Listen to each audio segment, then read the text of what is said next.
Tennessee men's basketball is the SEC regular season champions, but they didn't end the regular season with a win. 85-81, Kentucky takes down the Vols here in Food City Center. I'm Ryan Sylvia. This is Noah Taylor. We're with VolReport.com on the Rivals Network. And a sour end to the season, but Dalton Knecht, once again, season high in the loss, 40 points. You look what he does, 14 for 29 from the field, 6 for 15 on three-pointers, 6 from 9 from the line.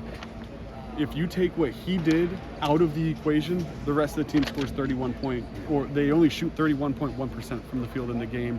He nearly scores half of the 81 points Tennessee produced.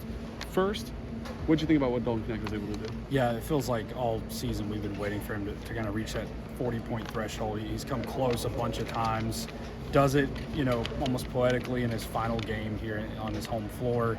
But of course, coming in a loss makes it a little bit bittersweet, I guess. But again, I don't think enough can be said about what he's done for this team this year. It definitely had a big hand in them winning the SEC on Wednesday night against South Carolina. And then with those stats you just mentioned, the 31% shooting as a team, if he's not out there, it shows you what he did tonight. He helps them come back, turn this game into, give Tennessee a chance on a final shot there, or a shot late in the final seconds. When it felt out of reach at one point, when Kentucky just kind of answered everything Tennessee threw at them. Dalton Knecht, again, that guy that kind of takes over late and gives you an opportunity.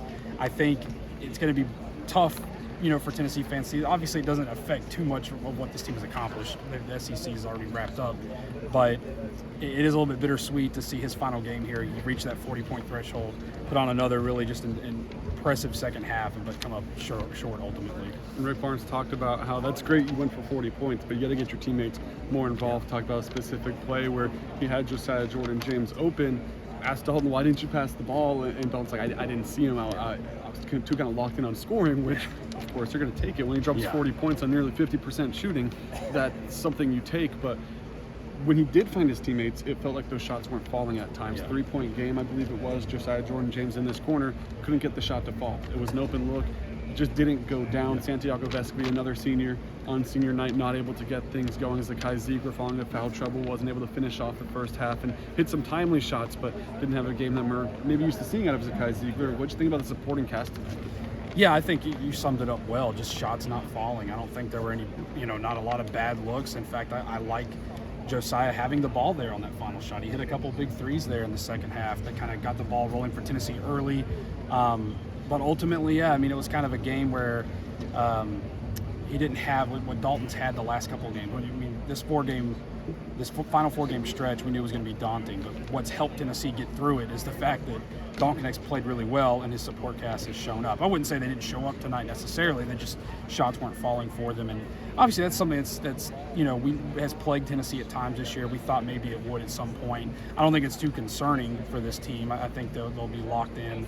I think the emotions of senior days, which Rick Barnes talked about, played a factor in them kind of getting off to a sluggish start because that kind of told the story for Tennessee offensively. It just was not a very good start offensively and weren't able really to close the gap because of that start. But I think that it's kind of something we've seen a little bit here and there, and the supporting cast just wasn't there tonight. Talking about shots not falling, well, that wasn't the case for Kentucky.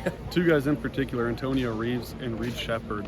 It just felt like every time the ball left their hands, it was good. Both go for 27 points. You look at what Reed Shepherd did, 7 for 10 shooting from 3.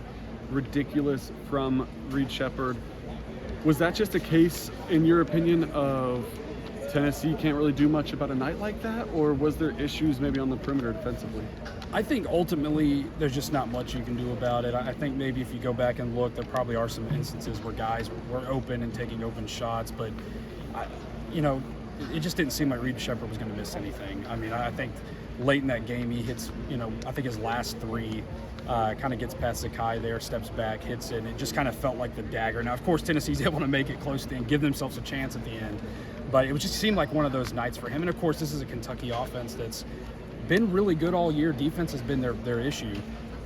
They scored 93 in Lexington, or 92 in Lexington against this Tennessee team a month ago, and ultimately, you would think that would get you a win. Tennessee obviously able to get 103, but I think this Kentucky team has kind of improved since that loss, and you kind of saw that here tonight out of them. But just kind of one of those games. You go back to, I was thinking back to that Texas A&M game in College Station where That's a little bit different because Texas A&M's not a three-point shooting team. It clicked for them that night, but Kentucky is a very explosive offensive team, like Rick Barnes just talked about back there, and they showed it tonight. Came out in full force, and Tennessee just had nothing to answer for. Regular season in the books. Next up, a trip to Nashville, not too far, for Tennessee, who will be the 1 seed in the SEC tournament. They'll get their run started on Friday at the noon Central, 1 Eastern slate of games. Obviously, not a team that needs to win the tournament to get in the field, but could definitely help themselves. Joe Lunardi had them as a 1 seed coming into today. We'll see if they drop back to a 2 seed. Have to keep tabs on what Arizona does, but an SEC tournament run could help in that case of trying to be the first team in Tennessee history, at least on the men's basketball side, to be a 1 seed in the NCAA tournament. We'll have coverage. We'll be there in Nashville. The Lady Vols just had a heartbreaking loss to South Carolina in the SEC tournament semifinals. We have content on that up on the site if you want to see what happened. Baseball as well, dominating Illinois today 24-1 as they take the series. They'll play a final as the Baseballs look to sweep the series over Illinois. Coverage on everything you need, Tennessee athletics, recruiting as well over at VolReport.com. Links to everything you need is in the description. Thank you for watching.